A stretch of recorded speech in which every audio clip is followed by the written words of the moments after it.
El lado secreto de México, los túneles de Guanajuato. Capítulo 1. Bajo la ciudad, algo respira. Guanajuato, al anochecer, parece una pintura viva. Las luces amarillentas de los faroles coloniales se reflejan en las paredes de cantera rosa, y los callejones serpentean como si quisieran esconder secretos en cada curva. Los turistas caminan entre músicos que tocan boleros, vendedores de nieve de garrafa y estudiantes que recitan versos. Pero, esa noche, había algo distinto en el aire, algo más espeso, más denso, como si debajo de cada paso, algo respirara. Valeria Sandoval llegó esa tarde desde Ciudad de México, cargando una mochila polvorienta y un pergamino envuelto en tela de lino.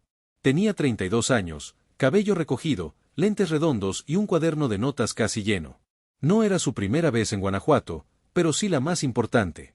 Porque esta vez, no venía como turista. Venía en busca de algo que llevaba años obsesionándola, los túneles originales de la ciudad, los verdaderos, los secretos, los que no aparecen en los mapas turísticos. En un hostal modesto cerca del Teatro Juárez, desdobló el mapa antiguo que había encontrado en un convento abandonado en Puebla. El pergamino estaba rasgado en las esquinas y escrito en un castellano antiguo, con tinta ya desvanecida. Entre los trazos se leía: debajo de los altares y de las plazas, duerme el aliento de los que no pudieron subir. Esto no es solo un pasaje oculto, murmuró. Esto es un cementerio vivo. Sabía que necesitaba ayuda. Alguien que conociera cada rincón de la ciudad, incluso los que nadie se atrevía a mencionar. Por eso contactó a Diego Navarro, un guía turístico local con reputación de saber más de lo que decía. Diego tenía 36 años, barba descuidada, una libreta llena de cuentos incompletos y una relación complicada con el alcohol y la verdad.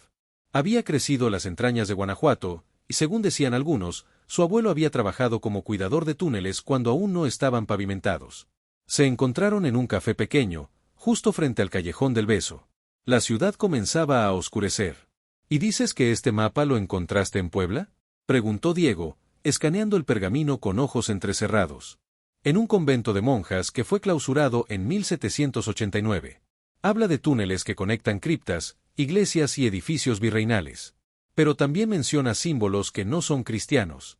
No te voy a mentir, dijo Diego, con tono más bajo. Yo he escuchado historias. Hay lugares debajo de esta ciudad que ni los ingenieros del siglo XX pudieron explicar. Pero nadie se atreve a ir tan profundo. Por eso te necesito, respondió Valeria con firmeza. Para ir donde nadie se atreve.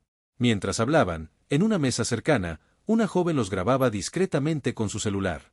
Se trataba de Marina López, influencer de viajes con más de 200.000 seguidores. Su canal se centraba en lugares malditos de Latinoamérica. Pero detrás de los filtros y las frases editadas, Marina escondía otra razón para estar ahí. Desde hacía semanas tenía pesadillas recurrentes con túneles oscuros, una niña vestida de blanco y una voz que la llamaba por su nombre. Marina, regresa. Marina, despierta. Aprovechó un descuido y se acercó a ellos con su sonrisa ensayada. Disculpen, escuché algo sobre túneles secretos y, bueno, soy creadora de contenido paranormal. ¿Les molesta si me uno? Puedo documentar todo, discretamente. Diego la miró con sospecha. Valeria, en cambio, aceptó. No por simpatía, sino porque algo en los ojos de Marina le pareció familiar. Como si ya hubiera estado allí, aunque no pudiera recordarlo. Esa misma noche, los tres se encontraron en una bodega abandonada en las afueras del centro. Diego empujó una puerta metálica oxidada, revelando una escalera de piedra cubierta de musgo. Esta entrada fue sellada en los 80s, pero alguien rompió el candado hace unos meses. Yo solo la abrí un poco más. ¿Quién la rompió?, preguntó Marina. Nadie lo sabe. Pero el que bajó, no regresó. Con linternas en mano, descendieron lentamente. El aire era húmedo, cargado de olor a tierra mojada y metal antiguo. Las paredes, de piedra tallada a mano, tenían inscripciones que iban desde cruces hasta símbolos extraños, espirales, manos marcadas, ojos sin párpados. Esto no es solo arquitectura colonial, dijo Valeria, apuntando con su linterna una inscripción grabada en latín que decía silencio perpetuo, custodia del alma. Hay quienes creen que estos túneles se usaron para escapar de la Inquisición, y otros, que fueron usados por la misma Inquisición, añadió Diego. ¿Escucharon eso?, interrumpió Marina. Los tres quedaron en silencio. Un susurro lejano, arrastrado, se deslizaba entre las paredes. No era el viento. No era agua. Era una voz. No están solos. Las linternas parpadearon. El aire se volvió más espeso. Marina retrocedió un paso y tropezó con algo, una cadena oxidada con un pequeño crucifijo atado. Esto es, de una monja, dijo Valeria, reconociendo el diseño del siglo XVIII. De pronto, un sonido más fuerte. Como pasos. No los de ellos. Pasos secos, lentos. Algo se acercaba desde la oscuridad del pasillo frente a ellos. Una figura emergió de entre las sombras. Alta, delgada, con un sombrero antiguo y un farol encendido. No se le veía el rostro, solo un leve resplandor naranja que iluminaba sus botas cubiertas de polvo. No dijo una palabra. Solo levantó el farol y apuntó hacia una bifurcación del túnel. Los tres se quedaron paralizados. ¿Quién es usted?, preguntó Diego. La figura no respondió. Solo esperó, inmóvil. Yo lo vi, susurró Marina, en mi sueño. Valeria dio un paso al frente, hipnotizada por la presencia. Tal vez es nuestro guía. Capítulo 2. La bifurcación de los condenados. La figura del hombre del sombrero avanzaba lentamente, iluminando su camino con un farol antiguo cuya luz no parecía obedecer las reglas normales del fuego. No oscilaba con el viento, no parpadeaba. Era una llama inmóvil, de un color entre ámbar y sangre seca. Valeria, Diego y Marina lo seguían en silencio, como si algo más los empujara hacia adelante, más allá de la curiosidad o el miedo. El túnel se bifurcaba frente a ellos. A la izquierda, un pasaje estrecho, con paredes húmedas cubiertas de líquenes verdosos. El aire por allí olía a moho, tierra y agua estancada. A la derecha, el túnel descendía en espiral, con el techo más bajo y la piedra más oscura. De esa dirección venía un olor distinto, más denso, como a cobre, como a carne vieja. ¿Cuál es el camino correcto?, susurró Marina, con voz tensa. Depende de lo que estés buscando, respondió Diego, bajando el tono. La figura del sombrero se detuvo justo en medio de la bifurcación. Giró el farol lentamente hacia el camino de la derecha, el que olía a muerte. Luego, sin decir una palabra, dio un paso hacia la oscuridad y desapareció. ¿A dónde fue?, preguntó Valeria, acercándose. No había rastros. Ni pasos. Ni sombras. Nada. Esto ya se está saliendo de control, murmuró Diego. ¿Vamos a seguir o no?, replicó Valeria. No vine hasta aquí para quedarme a medias por un truco de luces. Esto no fue un truco, Valeria. Esa cosa no era humana. Lo sé. Pero sí sabía a dónde iba. Valeria tomó la decisión. Con determinación, comenzó a bajar por el pasadizo de la derecha. Diego y Marina se miraron, dudando por un momento, y la siguieron. Mientras descendían, el silencio se volvía cada vez más pesado. No era una ausencia de sonido natural. Era un silencio que parecía impuesto. Como si las propias piedras succionaran cada palabra, cada respiración. ¿No sienten, como si nos estuvieran mirando?, preguntó Marina, apretando su linterna contra el pecho. Sí. Pero no hay ojos, respondió Diego. ¿Y si no son ojos, lo que nos observa? La pregunta quedó suspendida, incómoda, mientras llegaban a una cámara más amplia. Las paredes estaban llenas de nichos excavados en la roca. Algunos vacíos. Otros, no tanto. Dentro de ciertos huecos se veían restos humanos envueltos en hábitos rotos, cadenas oxidadas, y huesos que no debían estar allí. Cráneos infantiles. Mandíbulas mordidas. Brazos que aún parecían aferrarse a las piedras. ¿Qué es este lugar?, preguntó Marina, horrorizada. Parece una cárcel, respondió Valeria, examinando un símbolo tallado sobre un arco de piedra, una cruz partida, invertida. No es una cárcel cualquiera, interrumpió Diego, señalando una inscripción casi borrada en la pared. Valeria limpió la piedra con su manga y leyó en voz baja. Aquí descansan los que hablaron demasiado. Que el silencio les cierre la boca para siempre. Un escalofrío recorrió la espalda de los tres. Entonces, lo escucharon. Una voz. Lejana. Femenina. Joven. Hola. ¿Hay alguien? Ayúdenme, por favor. Los tres se congelaron. Eso no puede ser, dijo Diego. Nadie ha bajado aquí desde hace décadas. Es una mujer. Está viva, exclamó Marina, corriendo hacia el fondo del túnel. Espera, gritó Valeria. No corras. Pero ya era tarde. Marina desapareció por un pasadizo lateral, más angosto, y sus pasos se desvanecieron en la penumbra. Valeria y Diego corrieron tras ella, pero el túnel se partía en varias direcciones. No había forma de saber cuál había tomado. Marina, respóndenos. Nada. Solo silencio. Y luego, una risa. Aguda. Infantil. Ella vino sola, como todas. Valeria y Diego se miraron, pálidos. ¿Escuchaste eso? Susurró él. No fue un eco, fue una respuesta. Mientras tanto, en otro rincón del laberinto, Marina avanzaba lentamente por un corredor frío, apenas iluminado por su linterna. El suelo estaba cubierto de un polvo espeso que se adhería a sus zapatos. De pronto, sintió que no estaba sola. Volteó, y ahí estaba. Una niña. Vestía de blanco. Tenía el cabello largo, cubriéndole la cara. Y aunque no se le veían los ojos, Marina sabía que la estaba mirando. ¿Estás bien?, preguntó con voz temblorosa. La niña no respondió. Solo señaló una puerta de madera podrida que apareció en medio de la roca. Marina, hipnotizada, caminó hacia ella.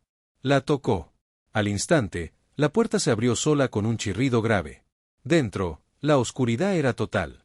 No, esto no está bien. Quiso retroceder, pero la niña ya no estaba. Y detrás de ella, algo se movía. Algo que no tenía forma definida, pero se arrastraba, susurrando su nombre. Maridina, tú ya estuviste aquí, tú nunca saliste. Intentó gritar, pero su voz no salió. Intentó correr, pero sus piernas no respondían. Y entonces lo vio, un muro cubierto de garras, como si cientos de manos hubieran arañado la piedra, intentando salir. En el centro, un símbolo, un círculo con una espiral hacia adentro, y una inscripción debajo que solo ella podía leer. Lo que aquí entra, ya pertenece. Capítulo 3. Ecos del pasado. La linterna de Diego parpadeaba. Cada chispa de luz revelaba la humedad de las piedras y los rastros de algo que había pasado por ahí, o que aún seguía cerca. Valeria sostenía con fuerza su mochila contra el pecho mientras avanzaban, cada paso más pesado que el anterior. No podemos seguir sin encontrarla, dijo Diego con la voz tensa. Marina no desapareció así nomás. Este lugar se la tragó. No digas eso, respondió Valeria, sin dejar de caminar. Está viva. Tiene que estarlo. Atrás quedaban los nichos con huesos, los susurros que venían de ninguna parte, y la figura del hombre del sombrero, que se desvanecía cada vez que trataban de seguirlo. Tal vez nos está guiando, sugirió Diego. O tal vez nos está llevando directo a la boca del lobo, dijo Valeria, casi sin aliento. Siguieron un pasadizo que descendía aún más profundo. Los muros estaban marcados con símbolos que cambiaban conforme avanzaban. Ya no eran cruces ni espirales.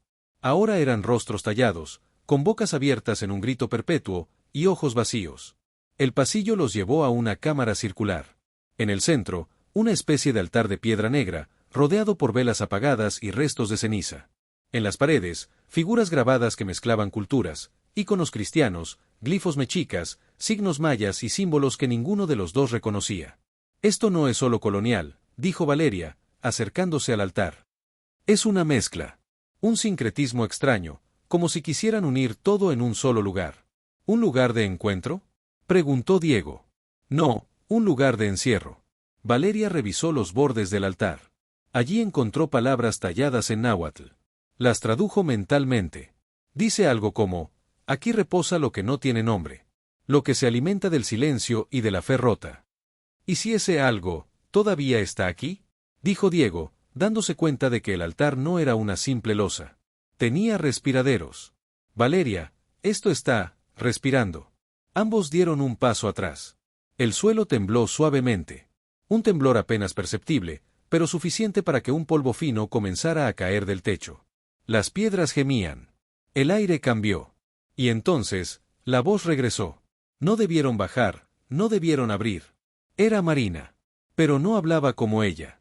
Su voz era más grave, más pausada, como si alguien más estuviera usando su cuerpo para hablar. «Marina», gritó Diego. «Aquí». Se oyó, más cerca. Corrieron hacia una abertura lateral, donde encontraron a Marina sentada contra la pared, abrazando sus piernas, con la mirada fija en un punto invisible. Estaba descalza. Su ropa rasgada. Su piel pálida como la cera. «¿Qué pasó? ¿Estás bien?», preguntó Valeria, arrodillándose junto a ella. «Vi cosas», susurró Marina, sin mirarlos. No eran sueños, eran recuerdos. ¿Recuerdos de qué? De aquí. De antes. De muchas otras que vinieron antes que yo. Marina levantó la mirada. Sus ojos parecían más oscuros. No solo por el miedo. Había algo más, como una sombra detrás de sus pupilas. La niña, no era una niña. Era una máscara. Y detrás, había una boca. Una boca enorme. Con dientes, como piedras. Diego tragó saliva. Tenemos que salir de aquí. Ahora. ¿Y dejar esto así? Dijo Valeria, señalando el altar. No podemos. Ya abrimos la puerta. Ahora tenemos que cerrarla. De pronto, el muro frente a ellos se resquebrajó. Una parte cayó, revelando un pasadizo oculto. Detrás, una cripta sellada con cadenas oxidadas. Sobre la entrada, una placa con el símbolo de la Inquisición. Valeria se acercó. Rompió una de las cadenas con una barra de metal. ¿Estás loca?, exclamó Diego. ¿Quieres saber qué es esto o no? Empujó la puerta. La cripta era pequeña. Estaba llena de cuerpos momificados, vestidos con hábitos religiosos. Pero no cualquier hábito. Eran de monjas. Todas estaban sentadas contra las paredes, con las manos sobre las rodillas, y la boca cosida. Dios mío, murmuró Marina, cubriéndose la boca. Valeria se acercó a una de ellas. En sus manos sostenía un objeto envuelto en tela de lino negra. Lo desdobló. Era un diario. Debe ser de una de ellas, dijo. Abrió la primera página. La tinta estaba casi desvanecida, pero podía leerse. Yo, hermana estrella del silencio, escribo esto sabiendo que no saldré con vida. Lo que enterramos aquí abajo, no es de este mundo. No es de ningún cielo ni de ningún infierno. Es hambre pura. Fe rota. Sombra eterna. ¿Qué demonios hicieron aquí abajo?, preguntó Diego, horrorizado. Lo encerraron, respondió Valeria. Pero no bastó. En ese momento, una risa aguda se escuchó detrás de ellos. No venía de Marina. No venía de nadie que pudieran ver. Pero estaba ahí. Riendo. Ya es tarde, ustedes lo despertaron. Capítulo 4. El diario de los penitentes. La cripta estaba inmóvil, pero el aire dentro de ella era distinto. No olía solo a encierro o a muerte antigua. Olía a algo que seguía ahí, algo que no se había ido, aunque el tiempo lo hubiera querido sepultar. Las monjas con la boca cosida parecían observar a los tres intrusos con sus cuencas vacías. Marina se había apartado, pegada a la pared, intentando no mirar los cadáveres. Diego caminaba de un lado a otro, con el rostro sudoroso, en un intento inútil por mantener la calma. Valeria, ya basta. Tenemos que salir. Ahora, dijo, con el tono quebrado. Pero Valeria no lo escuchaba. Sus ojos estaban fijos en el diario de la hermana Estrella, que seguía leyendo con creciente desesperación. Escucha esto, dijo, sin levantar la vista. Hemos encerrado al susurrador bajo el sello del corazón hueco. No se le debe hablar, no se le debe mirar. Si despierta, buscará un cuerpo, un portal, y lo poseerá hasta saciar su hambre. Ya entendimos. Ya sabemos que esto es real, gritó Diego. Y por eso mismo no deberíamos seguir bajando. Marina, que hasta entonces había estado en silencio, habló con voz temblorosa. No va a dejarnos salir, ya me lo dijo. Los dos la miraron. ¿Qué te dijo quién?, preguntó Valeria. La niña, la que me guió hasta la puerta. Ella no era real. Era un eco. Una memoria. Y detrás de su cara, había algo que respiraba. ¿Qué te dijo?, insistió Diego. Marina bajó la mirada. Que uno de nosotros ya es suyo. Un silencio incómodo llenó la cripta. Diego se acercó a Valeria y le arrebató el diario de las manos. ¿Sabes qué dice en la última página?, dijo, pasándoselo con enojo. Si este libro es abierto, el sello se debilitará. Y su voz podrá volver. En ese momento, un estruendo sacudió el túnel. Las velas apagadas del altar central se encendieron todas a la vez, sin fósforos, sin viento, sin lógica. Y una voz, grave, múltiple, como si hablara desde muchas bocas al mismo tiempo, susurró. Ya están aquí. La cripta tembló. ¡Corran!, gritó Valeria. Salieron de la cámara justo cuando una parte del techo se derrumbaba detrás de ellos. El polvo llenó el pasillo, y las sombras parecían bailar en las paredes. Volvieron a la sala circular, donde el altar de piedra negra seguía pulsando, como si tuviera un corazón adentro. ¿Qué es eso?, gritó Marina. No lo sé, pero late, dijo Valeria, acercándose. Diego sacó su celular. No había señal. Pero la pantalla se encendió sola, y apareció un texto que ninguno había escrito. La sangre abre. El silencio sella. Uno de ustedes debe callar para siempre. ¿Lo estás viendo?, preguntó Diego. Valeria asintió, con los ojos abiertos como platos. Hay un código aquí. Algo que tiene que ver con sacrificios. Algo que hicieron estas monjas. Buscó entre sus papeles hasta que encontró una hoja rota del diario que se había soltado en la carrera. Aquí está, solo el silencio voluntario puede mantenerlo dormido. La última hermana selló la entrada cosiendo su boca, y la de las demás. ¿Estás diciendo que se cosieron la boca para sellar al demonio? Preguntó Marina, con lágrimas en los ojos. No solo eso. También dejaron un mapa. Extendió la hoja frente a ellos. Era un croquis de los túneles, con marcas rojas. Una en especial estaba rodeada por un círculo y una anotación en latín, Cioar Silentium. El corazón del silencio. Si seguimos por este pasaje, llegaremos al punto donde todo comenzó, dijo Valeria. Diego negó con la cabeza. Estás loca. Esto ya no es historia. Es una trampa mortal. Entonces vuelve tú. Pero yo sigo. Valeria tomó su linterna y comenzó a avanzar sola. Marina, después de un segundo, la siguió. No la podemos dejar, dijo, sin mirar a Diego. Diego suspiró, miró hacia la oscuridad de la cripta, y luego avanzó detrás de ellas. El nuevo pasadizo era más estrecho, con el techo tan bajo que debían caminar encorvados. En algunos tramos, el agua les llegaba a los tobillos. Las paredes estaban llenas de garabatos hechos con uñas, y entre ellos, rostros tallados que parecían observarlos con expresión de angustia. En un punto, la piedra del suelo cambió de textura. Bajo sus pies, comenzaron a sentir algo extraño. Esto no es piedra, murmuró Valeria, agachándose. Iluminó el suelo. Era una losa tallada, con miles de nombres inscritos. Algunos se podían leer: Tomás de la Vega, Sor Clara, Diego Hernández, Estrella del Silencio. Son los nombres de todos los que se sacrificaron, susurró Marina. O de todos los que murieron aquí abajo. Un zumbido bajo empezó a llenar el aire. Primero como un murmullo. Luego, como un canto ahogado. Y después, como una súplica repetida. Cállalo. Cállalo. Cállalo. Las linternas comenzaron a fallar. La luz temblaba. El altar al fondo del túnel apareció ante ellos. Era distinto. Redondo, cubierto de símbolos. Y en el centro, una abertura. Como una boca. Que se abría. Que exhalaba. De pronto, el suelo tembló con más fuerza. ¡Corran!, gritó Diego. Pero nadie se movió.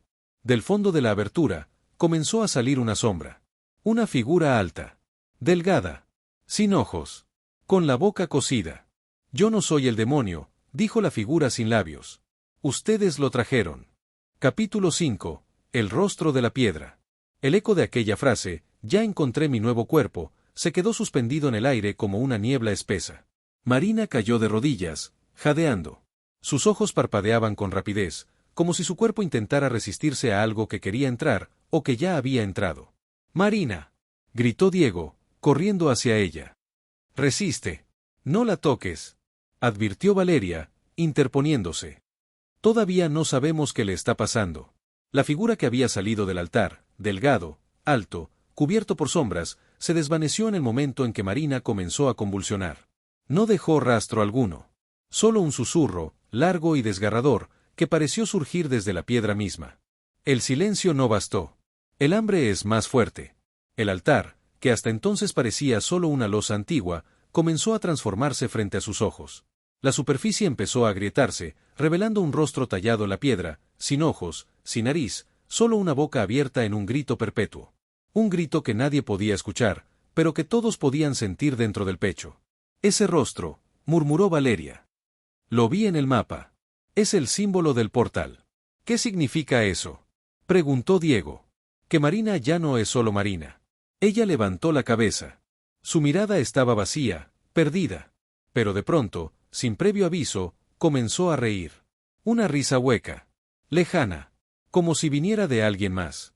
¿Qué está pasando?, dijo ella con voz entrecortada.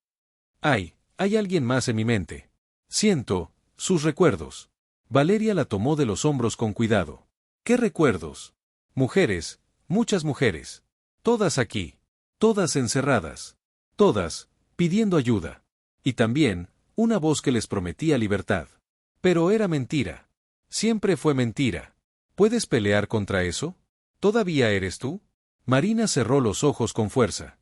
No lo sé. Diego, que observaba todo en silencio, se acercó al rostro tallado en la piedra. Lo miró de cerca, iluminándolo con su linterna.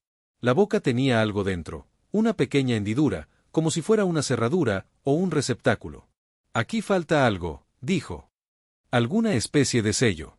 El diario mencionaba una llave, recordó Valeria. Una reliquia hecha de obsidiana, conocida como la lengua del silencio. ¿Y dónde está? Valeria revisó su mochila con desesperación. Entre los papeles doblados y los fragmentos del diario, encontró una pieza triangular de obsidiana que había guardado sin saber para qué servía. La tomó con manos temblorosas. ¿Y si esto la despierta del todo? Preguntó Diego. ¿Y si es lo único que puede cerrarle la boca? Se acercó al rostro y colocó la pieza de obsidiana dentro de la hendidura. Encajó perfectamente. La piedra comenzó a vibrar. Una luz tenue, rojiza, emergió de las grietas. Marina gritó. Su cuerpo se arqueó hacia atrás. De su boca salieron palabras en un idioma que ninguno reconocía.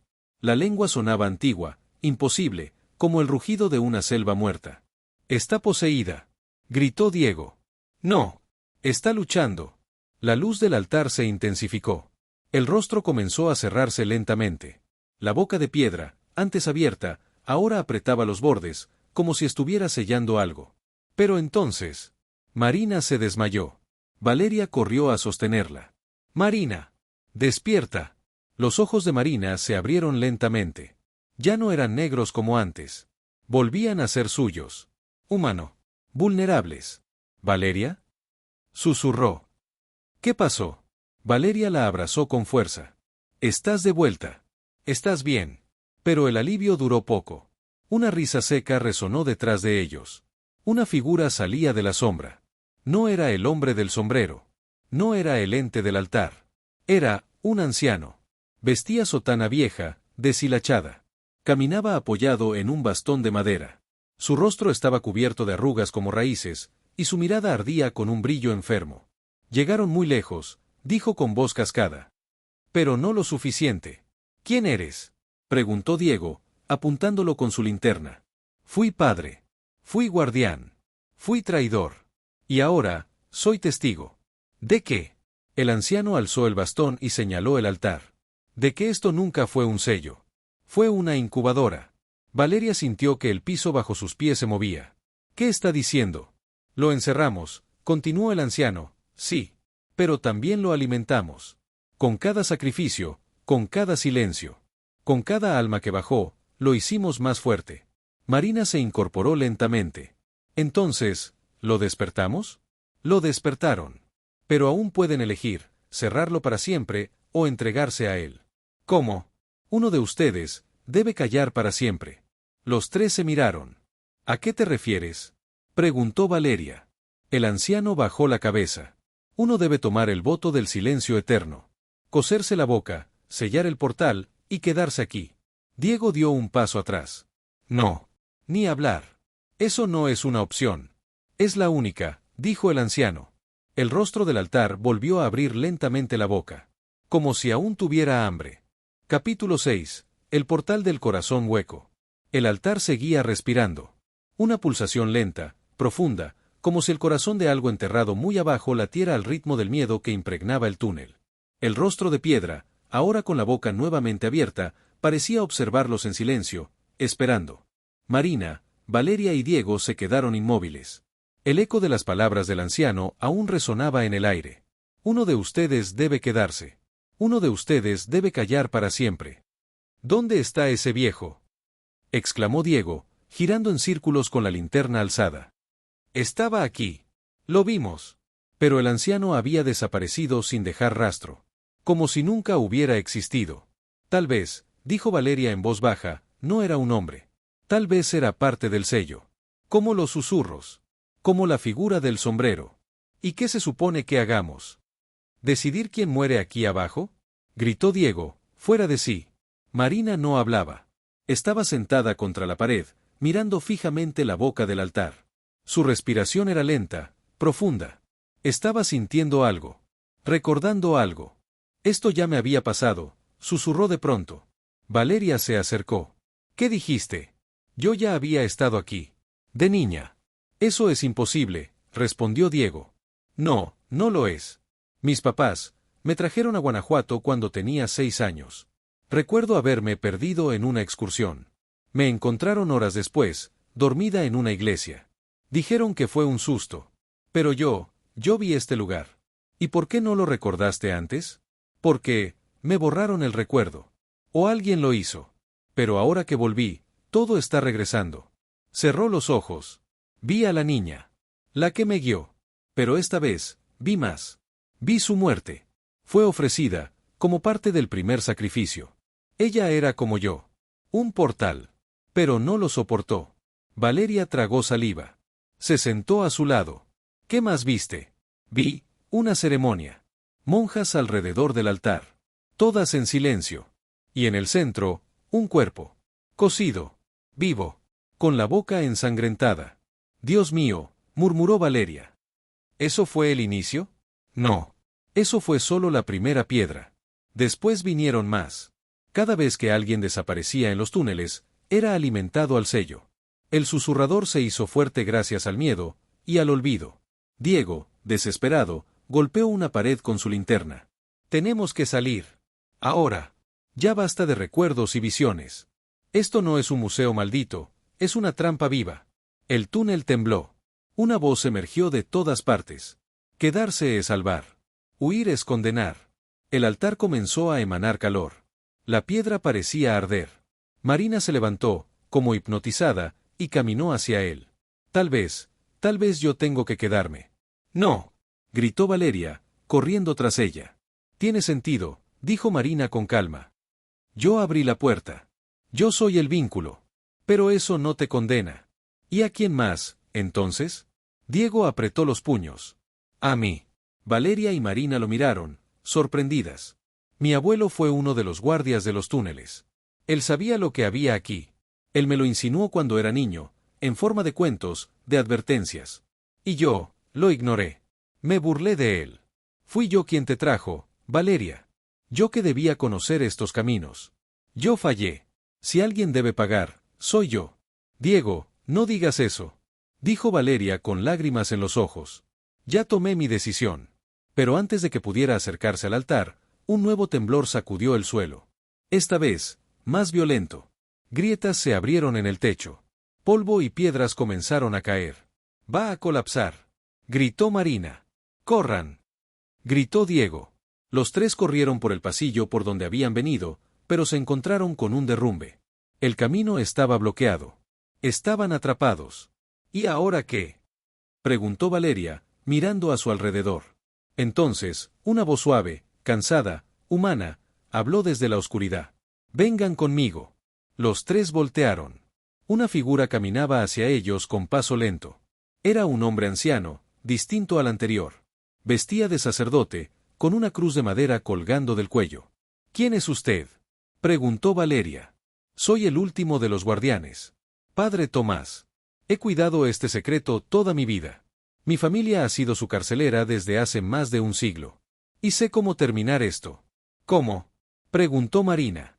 Con el último rito. Aquel que jamás se completó. El de la sangre voluntaria. Uno debe ofrecerse, sí, pero no para morir. Sino para vivir aquí. En silencio. Para siempre. Como centinela. Como guardián. ¿Y quién aceptaría algo así? Dijo Diego. Tomás sonrió con tristeza. Yo. Marina intentó detenerlo. No. Hay otra forma. No la hay, dijo el padre. Y no quiero que ninguno de ustedes cargue con esta cruz. Ustedes deben volver. Deben recordar. Y deben contar la verdad. Tomás se dirigió al altar. Sacó una pequeña aguja de hueso.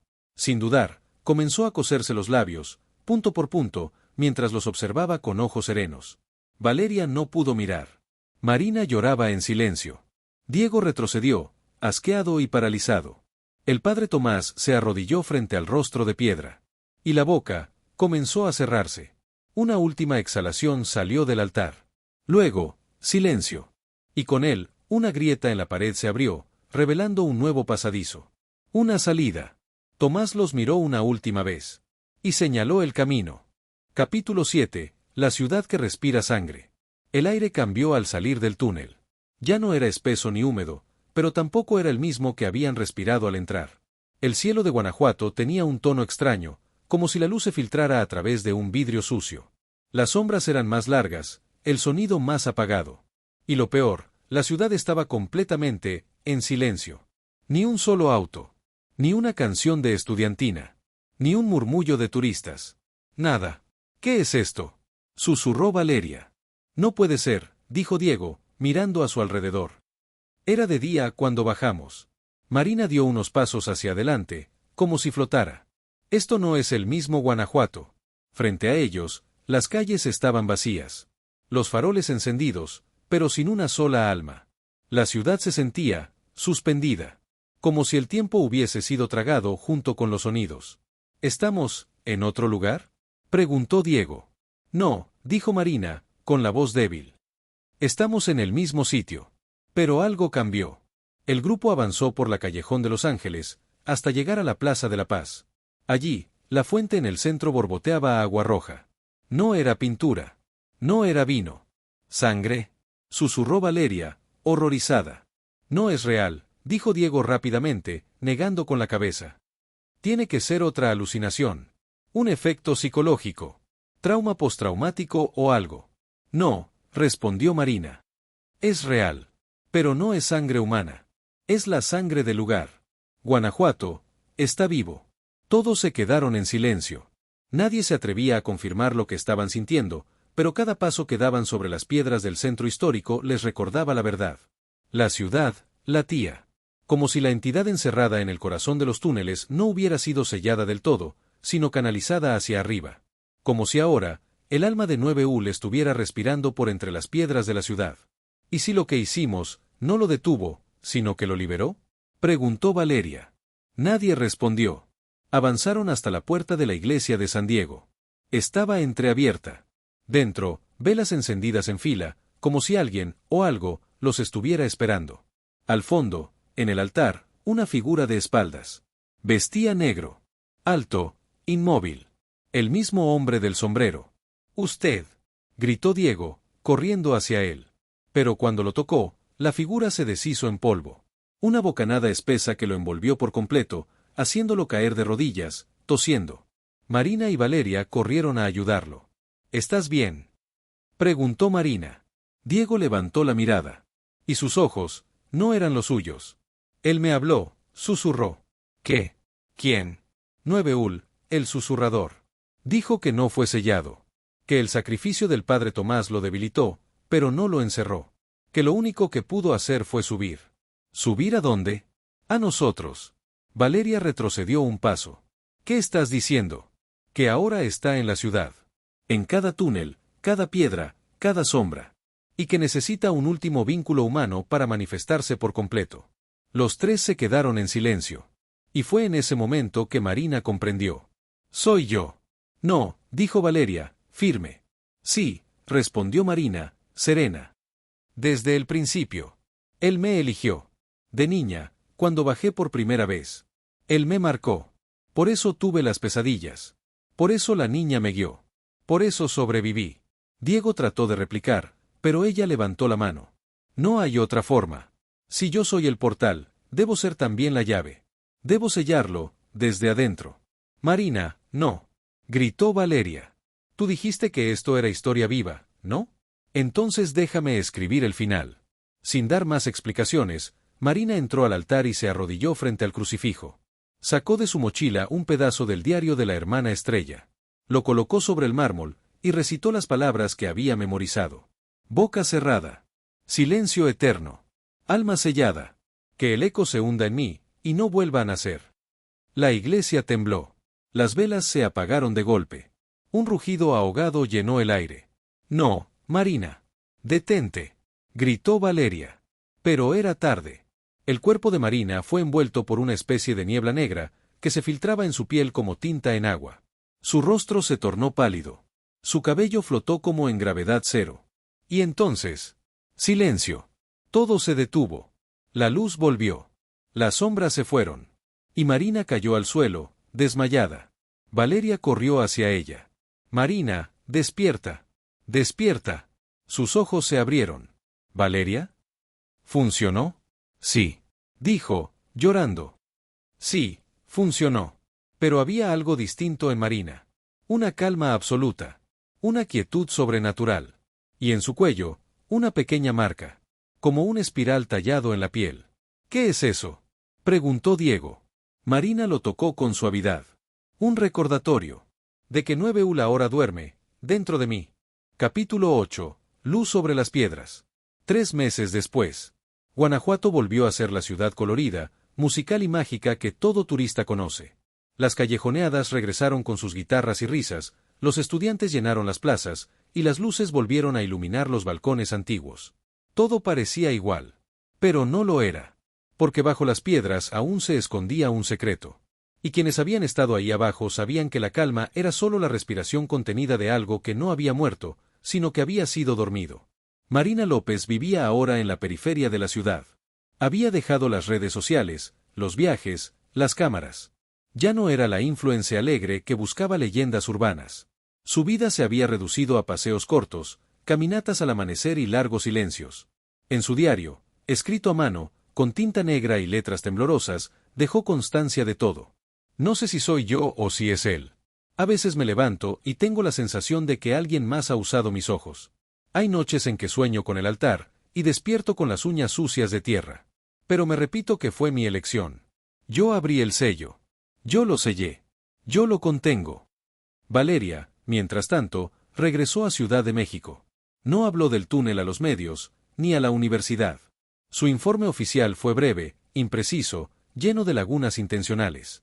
Lo único que dijo fue: el verdadero patrimonio de México no siempre debe ser revelado.